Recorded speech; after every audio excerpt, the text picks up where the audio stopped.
No dating, no marriage, no sex. South Korea दुनिया से disappear होने वाला पहला ऐसा देश बन सकता है। कंफर्ट वुमेन की तरह किया। क्या होगा अगर दुनिया भर की लड़कियां और औरतें आदमियों के बारे में सोचना बंद कर दें? ना डेट्स, ना शादी, ना बच्चे, बस प्योर फ्रीडम। ये एक इमेजिनरी सिनेरियो नहीं है बल्कि रियलिटी है। साउथ कोरिया में ऐसी एक मूवमेंट पुराने ट्रेडिशंस को तोड़ रही है और ये सिर्फ साउथ कोरिया तक लिमिटेड नहीं है। यूएसए में इलेक्शन के बाद ये ट्रेंड तेज़ी से फैल रहा है और अब इसकी चर्चा इंडिया में भी हो रही है। कीप वॉचिंग टू लर्न कि दुनिया भर की महिलाएं कैसे इस मूवमेंट को अपना रही हैं जिसका नाम 4B मूवमेंट है।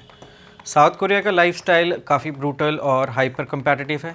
मिसोजिनी मतलब औरतों के प्रति नफरत यहाँ हर लेवल पर देखी जा सकती है। हर इंसान को सोशल और जेंडर रोल्स को स्ट्रिक्टली फॉलो करना पड़ता है।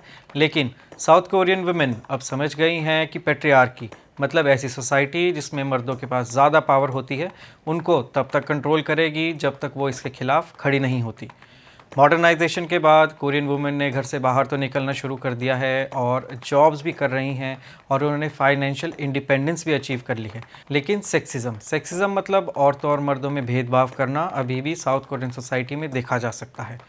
मगर प्रॉब्लम सिर्फ इतनी नहीं है कि कोरियन वुमेन अपने राइट्स के लिए लड़ रही हैं। कुछ लोगों के अकॉर्डिंग इस फेमिनिस्ट मूवमेंट की वजह से साउथ कोरिया दुनिया से डिसअपियर होने वाला पहला ऐसा देश बन सकता है। साउथ कोरिया का बर्थ रेट दुनिया में सबसे लोएस्ट है, सिर्फ 0.72। 2023 में साउथ कोरिया का टोटल फर्टिलिटी रेट जो कि एक वुमेन की लाइफ में होने वाले एवरेज बच्चों का नंबर होता है सिर्फ 0.72 था। हेल्थी बर्थ रेट 2.1 को माना जाता है जबकि 0.72 रिप्लेसमेंट लेवल से भी बहुत ज़्यादा कम है। मतलब एक एवरेज कोरियन वुमेन अपनी लाइफ में एक भी बच्चा पैदा नहीं कर रही। लेकिन 4B मूवमेंट सिर्फ बच्चे ना पैदा करने की चॉइस नहीं है, ये एक रेडिकल डिसीजन है। Not to associate with men at all, यानी मर्दों साथ कंप्लीट कट ऑफ।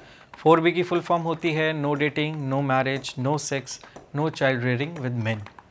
4B का मतलब ये है कि औरतें मर्दों के साथ हर तरह के ट्रेडिशनल रोल्स को रिजेक्ट कर रही हैं। बट आप सोच रहे होंगे कि इसमें बी कहाँ है। ये चारों टर्म कोरियन लैंग्वेज के बी साउंड से शुरू होती हैं। अब ये सवाल है कि ये शुरू कैसे हुआ। टॉक्सिक डेटिंग कल्चर, शादी का प्रेशर, पैट्रियार्की की अनरियलिस्टिक एक्सपेक्टेशंस, लड़कियां काम भी करें, घर भी संभालें, बच्चे भी पैदा करें, सबका ख्याल भी रखें और हमेशा सुंदर भी दिखें। कोरियन सोसाइटी का समाज हमेशा से हाइपर मिसोजिनिस्टिक रहा है जहां जेंडर बैलेंस पुरुषों के फेवर में है। इसका एक मेजर रीज़न है कन्फ्यूशनिज़म। ये एक स्पिरिचुअल और सोशल आइडियोलॉजी है जो चाइना से स्टार्ट हुई और कोरिया ने अपनाई। कन्फ्यूशनिज्म का बेसिक आइडिया हायरार्की है जिसके बिना बिलीव किया जाता है कि एक बैलेंस्ड और पीसफुल सोसाइटी का होना पॉसिबल नहीं है।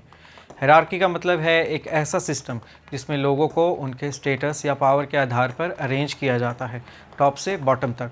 इसमें कुछ लोगों के पास ज़्यादा पावर होती है और कुछ लोगों के पास कम पावर होती है। सबसे बेसिक हायरार्की जो कन्फ्यूशनिज्म में पाई जाती है वो है रूलर रूल करता है अपनी प्रजा पे, फादर कंट्रोल करता है सन और फैमिली मेम्बर्स को, और हस्बैंड कंट्रोल करता है अपनी वाइफ पे। और महिलाओं के लिए कुछ एक्स्ट्रा रूल्स थे जिन्हें 3 ओबीडियंस रूल बोला गया। शादी से पहले फादर को ओबे करो, शादी के बाद हस्बैंड को ओबे करो, पति की डेथ के बाद फर्स्ट बॉर्न सन या पहले बेटे को ओबे करो। हिस्टोरियन माइकल जे सेट कहते हैं कि चौसों डायनेस्टी में जब कन्फ्यूशनिज्म को ऑफिशियली अडॉप्ट किया गया था तो औरतों को बहुत ही रिस्ट्रिक्टेड लाइफ जीनी पड़ती थी। परिवार की इज्जत और ऑनर का बोझ उन पे होता था, चाहे एक छोटी बच्ची ही क्यों ना हो। हर लड़की को अपने साथ एक छोटा सा चाकू रखना पड़ता था ताकि अगर कोई उनके साथ कुछ उल्टा सीधा करने की कोशिश करे तो घर वापस जाने की बजाय वो वहीं उसी चाकू से अपने आप को ख़त्म कर ले। ऊपर से 20th सेंचुरी में कोरियन वुमेन की ऑब्जेक्टिफिकेशन और भी ज़्यादा बढ़ गई क्योंकि जापानीज़ और अमेरिकन मिलिट्रीज़ ने उनका इस्तेमाल कंफर्ट वुमेन की तरह किया, जो कि एक यूफेमिज़म है मिलिटराइज्ड प्रोस्टिट्यूशन और सेक्सुअल स्लेवरी के लिए। अब ये सब एक्सट्रीम मिसोजिनी, मिलिटराइज्ड प्रोस्टिट्यूशन और अनरियलिस्टिक ब्यूटी स्टैंडर्ड्स का मिक्स बन गया। रिजल्ट, वुमेन की ऑब्जेक्टिफिकेशन और डिग्रेडेशन इतनी ज़्यादा बढ़ गई कि रेबल करने के अलावा उनके पास कोई और ऑप्शन नहीं बचा। बट 4B मूवमेंट के ओरिजिन को कुछ एक्सपर्ट्स प्रॉब्लमेटिक मानते हैं क्योंकि ये मेघालय मूवमेंट से स्प्लिंटर होकर निकला है। मेघालय मूवमेंट एक ट्रोलिंग बेस्ड फेमिनिस्ट मूवमेंट थी जिसमें फेमिनिस्ट ऑनलाइन आकर मर्दों को ट्रोल करती थी, उन पे मीम्स बनाती थी और उनको ऑब्जेक्टिफाई करने वाला कंटेंट शेयर करती थी। उनका मेन गोल था फेमिनिस्ट आइडियाज़ को स्प्रेड करना, बट जो रास्ता उन्होंने अपनाया था वो काफ़ी मिलिटेंट और एग्रेसिव था, जिसकी वजह से मेघालय मूवमेंट को काफ़ी बैकलैश फेस करना पड़ा। बट हमें ये चीज़ ध्यान में रखनी होगी कि साउथ कोरिया एक ऐसा देश है जिसकी ग्लोबल जेंडर गैप इंडेक्स में रैंकिंग 94th है, जहां 129th लोएस्ट रैंक है और जो सूडान को दिया गया है। क्या आप गेस कर सकते हैं कि इस इंडेक्स में इंडिया का क्या रैंक है? साउथ कोरिया एक ऐसा देश है जहां सेम क्राइम के लिए मर्दों को बिना पनिशमेंट छोड़ दिया जाता है, बट औरतों को एक हाई प्रोफाइल क्रिमिनल की तरह ट्रीट किया जाता है। ऊपर से कोरियन गवर्नमेंट भी औरतों का साथ नहीं देती। 2016 में उनकी गवर्नमेंट ने नेशनल बर्थ मैप नाम का एक मैप रिलीज़ किया, जिसमें लोकेशन वाइज बताया गया था कि कौन सी जगह की औरतें अपने पीक फर्टिलिटी एज में होने के बावजूद भी बच्चे पैदा नहीं कर रही। ये औरतों पर बच्चे पैदा करने का एक प्रेशर टैक्टिक था। इन सब इंसिडेंट्स के बाद साउथ कोरियन औरतों को ये बात समझ में आ गई कि सिर्फ इंडिविजुअल मर्दों या पुरुषों के साथ उनका संघर्ष नहीं है, बल्कि उनकी अपनी नेशन स्टेट और सिस्टम से भी उनकी लड़ाई है। मिसोजिनिस्टिक सिस्टम ठीक करने और सेक्सिज्म ख़त्म करने की जगह कोरियन गवर्नमेंट और सोसाइटी चीज़ों के लिए औरतों को ही ब्लेम करती आ रही है।